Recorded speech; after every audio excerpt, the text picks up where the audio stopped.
Bom dia, gente, tudo bem? Hoje o meu grupo vai falar sobre o traumatismo dentoalveolar.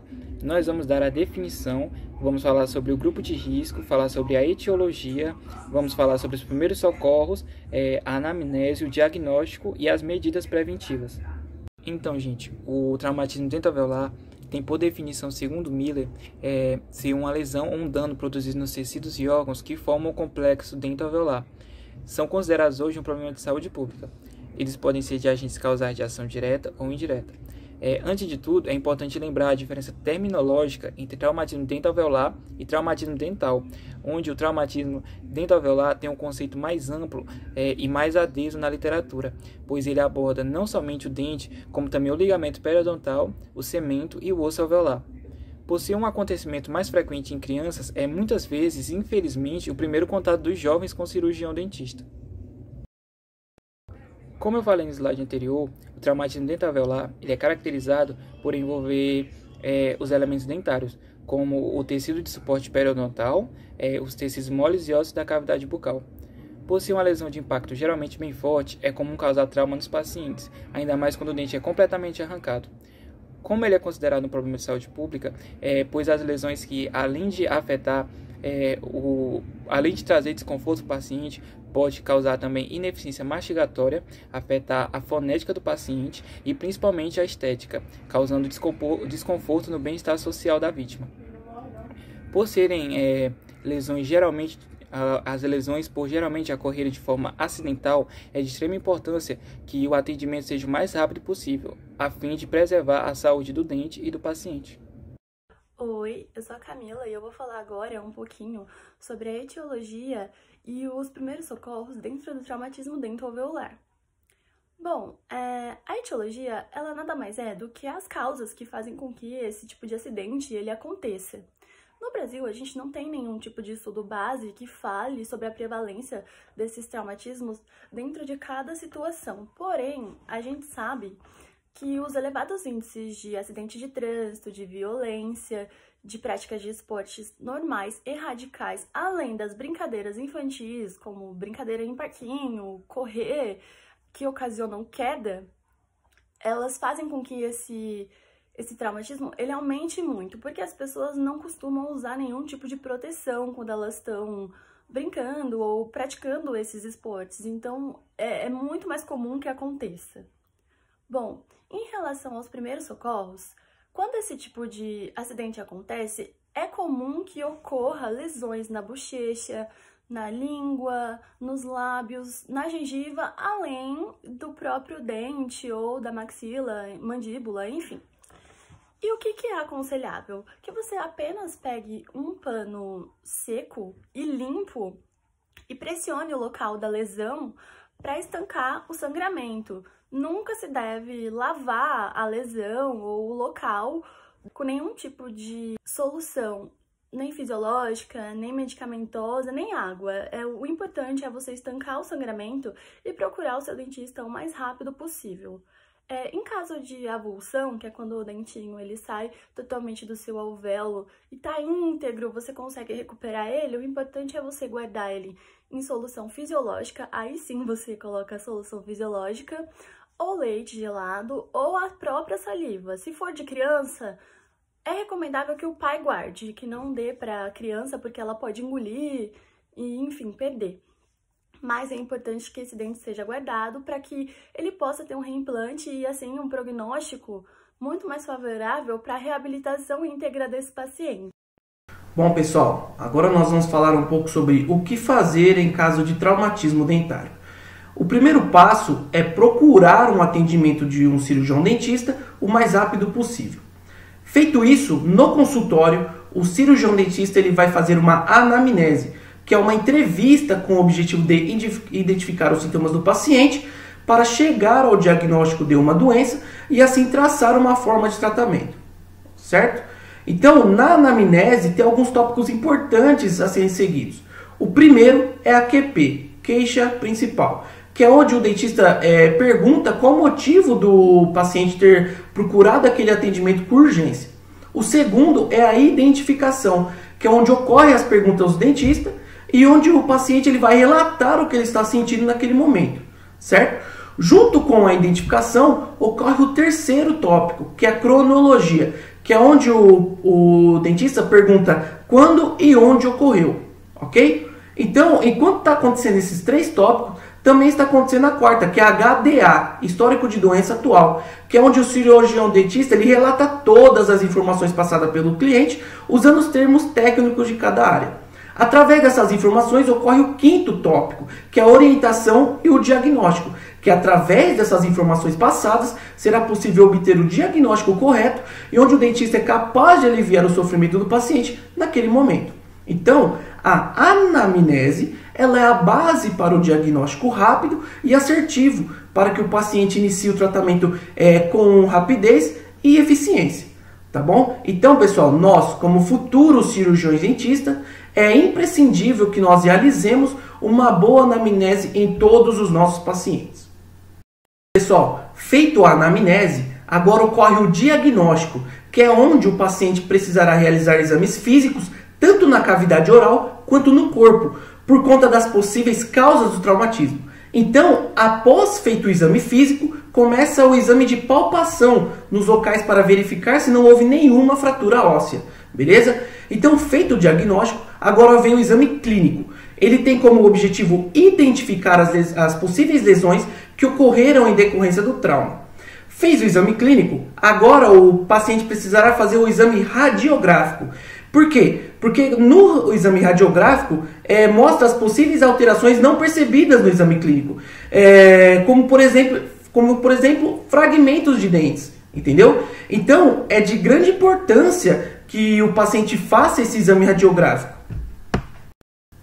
Pessoal, agora nós vamos falar um pouco sobre osso alveolar. Como vocês podem ver no slide, ele é formado com partes da mandíbula e maxilar, que são suporte dos dentes, e a sua principal função ela é distribuir e absorver as forças geradas pela mastigação e outros contatos dentais. Pessoal, eu vou falar para vocês agora os tipos de traumatismo que a gente encontra, né? A gente pode classificá-los em dois tipos, né? Os clínicos, que normalmente são tipos de lesões que eles afetam o nosso tecido alveolar, a estrutura dentoalveolar, né? E os subclínicos, que estão inseridos à concussão. A gente vai falar um pouquinho sobre a concussão, porque a concussão ela é um tipo de traumatismo que ela não traz dano ao tecido alveolar, né? Ou ao dente propriamente dito. Então, a gente dividiu essas duas partes. Logo mais adiante eu vou falar um pouquinho sobre os tipos de traumatismos. E a concussão é isso. Normalmente quando a gente tem algum trauma, ela não traz nenhum tipo de dano, né, ao tecido, alguma estrutura dentoalveolar. Bom, gente, eu vou falar agora um pouquinho sobre a avulsão. O que é avulsão? A avulsão ela é um tipo de traumatismo que ela é caracterizado pela perda total do dente, ou seja, quando o dente ele é desalojado do seu tecido alveolar, né? O que seria o tecido alveolar? É a cavidade onde normalmente o dente ele é inserido, fixado, né? Uma estrutura ali. Nele tem os ligamentos periodontais, né? Tem toda uma estrutura ali. Nesse tipo de acidente, de trauma, a gente recomenda, quando possível, a reimplantação, né? Porém, existem algumas restrições para esse tipo de conduta. Se for uma criança que ela esteja com a dentição decídua ainda, né? A gente não recomenda. Por quê? Devido a estar desenvolvendo o dente permanente da criança, quando a gente for tentar realizar o reimplante, pode ser que venha a lesionar aquele dentinho que está em formação. Então a gente não recomenda. E realizar um atendimento, né, esse reimplante, em até no máximo 2 horas, porque para garantir um prognóstico favorável ao paciente. Tá ok? No finalzinho a gente vai ver um vídeo bem explicativo, bem bacana, para tirar algumas dúvidas, e a gente pode acompanhar lá. A erupção é um processo, né, que consiste quando a coroa dentária ela erupciona além do seu plano oclusal, ou seja, quando há a presença da raiz do dente, né? A gente vai poder observar nos slides também que isso daí normalmente é caracterizado pela falta do dente da arcada inferior, porque ele serve como se fosse uma contenção também, né? Então, quando a gente tem a ausência desse dente, o dente ele continua a desenvolver. Isso daí pode provocar uma extrusão do dente. A gente não caracteriza diretamente como um tipo de traumatismo, porque ele é caracterizado pela falta do dente, né? O dente antagonista, e não propriamente uma lesão diretamente. Normalmente, como tratamento, a gente usa uma contenção semirrígida, né? Para poder conter o avanço dessa extrusão, tá ok? A intrusão é um tipo de traumatismo que é caracterizado quando o dente ele é empurrado para o interior do seu alvéolo. Lembra que a gente comentou o que é o alvéolo? O alvéolo nada mais é do que aquela cavidade onde o dente ele é condicionado, né? Aquela estrutura onde o dente fica alocado. Quando a gente tem algum acidente, algum trauma com alguma superfície dura, se não houver a fratura direta do dente, pode acontecer do dente ser empurrado para o interior desse alvéolo, né? Isso daí ser caracterizado como uma avulsão. A gente abordou uma conduta, né? Que o tratamento foi proposto da seguinte maneira. O dente, colocaram 2 botões aqui na face vestibular e na face palatina do dente, que vocês vão poder acompanhar aí no slide. O que fizeram? Colocaram esse botão, colocaram uma barrinha de fixação, né, nos dentes adjacentes para ser uma estrutura de apoio e colocaram um elástico. Qual é a função, a finalidade desse elástico? Ele vai ficar fixado no botão e nessa barra para ser uma força de ativação, ou seja, a gente vai conseguir regular esse elástico para fazer a extrusão desse dente, porque como ele vai estar no interior do seu alvéolo, a gente precisa remover. É um processo um pouquinho demorado, mas é um tratamento que a gente conseguiu abordar, dar uma pesquisada sobre esse tipo de conduta, tá ok? Falando um pouquinho sobre fraturas agora, a gente consegue classificar alguns tipos de fraturas, né? Existe a fratura coronária, que ela envolve o tecido do esmalte, a dentina e a polpa. Vocês podem observar também no slide. Existe a fratura em esmalte, que é uma fratura superficial, né? Que a gente consegue abordar, levar uma conduta fazendo uma restauração, passando algum tipo de resina ali por cima, né? A fratura em esmalte e dentina, que já fica um pouquinho mais delicado, né? Você já consegue observar melhor esse tipo de fratura. E existe a fratura em coroa e raiz. Esse tipo de fratura, se for no sentido vertical, a gente recomenda a extração, né, desse elemento dentário. Por quê? Porque vai envolver o tecido, os ligamentos periodontais, né, e pode acontecer também uma necrose pulpar. Então é um tipo de tratamento de conduta que foi classificado, caracterizado, né? E você consegue observar nos slides aí, acompanhar esse tipo de fraturas e as imagens que caracterizam cada tipo. Olá, bom dia. Meu nome é Thalita, faço parte do curso de odontologia e hoje nós vamos apresentar um trabalho do seminário de traumatismo dentoalveolar. E para nos ajudar nessa pesquisa, a gente convidou a minha ortodontista, a doutora Maria Augusta. Bom dia, doutora. Bom dia, tudo bem? E ela vai tirar algumas dúvidas da gente na questão da avulsão, dos cuidados que a gente pode ter com relação à conservação do dente, para poder fazer uma nova reimplantação dele. Oi a todos, tudo bem? Meu nome é Maria Augusta, eu sou cirurgiã dentista da Thalita. Quero agradecer pelo convite e hoje nós vamos falar um pouquinho sobre a avulsão. O que é a avulsão? É quando o dente ele sai inteiro na nossa mão. Quando isso acontece, o que eu recomendo? Fazer o armazenamento do dente dentro de um copo com leite gelado para manter as fibras do dente, ou até mesmo na solução fisiológica ou dentro da própria boca do paciente. Quando o paciente é muito jovem, criança, assim, eu não recomendo colocar dentro da boquinha dele, porque senão ele fica nervoso e acaba engolindo o dentinho. Eu recomendo colocar dentro da boca do próprio pai, porque daí ele conserva as fibras do dente, e porque o dente não pode ficar seco. Se o dente ficar seco ou em alguma solução inapropriada, a gente não consegue fazer a reimplantação desse dente. Feito isso, o paciente chegou no consultório, a gente vai fazer a desinfecção do dente, vamos reimplantá-lo e colocar uma barreira de resina na parte de trás do dente para fazer a contenção desse dente. E vamos acompanhando o prognóstico do paciente. Se for reimplantado em até 60 minutos, que seria o ideal, o prognóstico é favorável. Se passar do tempo, até 3 horas a gente pode fazer a reimplantação, só que daí o prognóstico já vai sendo um pouquinho mais desfavorável. O que não pode fazer? Não pode fazer a reimplantação em dente descido, porque às vezes na hora da gente tentar reimplantar, lesiona o dente permanente. Então o dente descido não é indicado, tá bom? Um beijo a todos. Então é isso, pessoal. Obrigado muito pela atenção de todos em ter assistido o nosso seminário.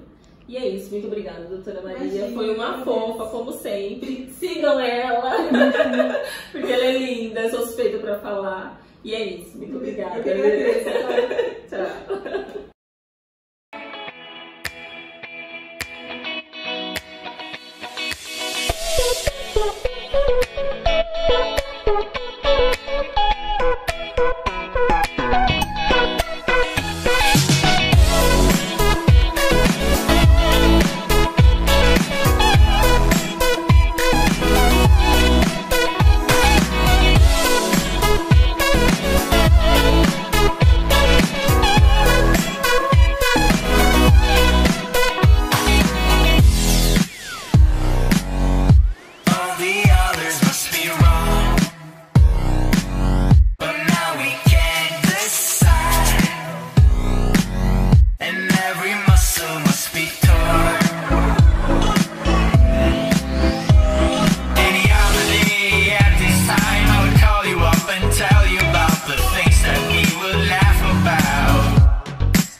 Por mais que a gente tenha cuidado, acidentes podem acontecer no nosso dia a dia. Crianças, adultos e idosos estão sujeitos a tombos e pancadas que podem ocasionar e gerar um trauma. Bom, eu vou citar aqui algumas prevenções para a gente poder se cuidar mais e prevenir esse tipo de acidente. No caso dos bebês, assim que eles começam a engatinhar, é recomendável que não tenha tantos móveis pela casa. É sempre bom proteger quinas e gavetas, evitar ao máximo meias e piso molhado. Assim que eles vão ficando mais crescidos, é de extrema importância um adulto supervisionando as atividades e as brincadeiras, como por exemplo, andar de patins, de skate, bicicleta, patinete, entre outros esportes. No trânsito, é também de extrema importância que você permaneça com um cinto de segurança do começo até o final do seu trajeto. Assim você vai assegurar a sua segurança e a de outras pessoas também. Devemos sempre averiguar se a criança está totalmente equipada e protegida para determinado esporte.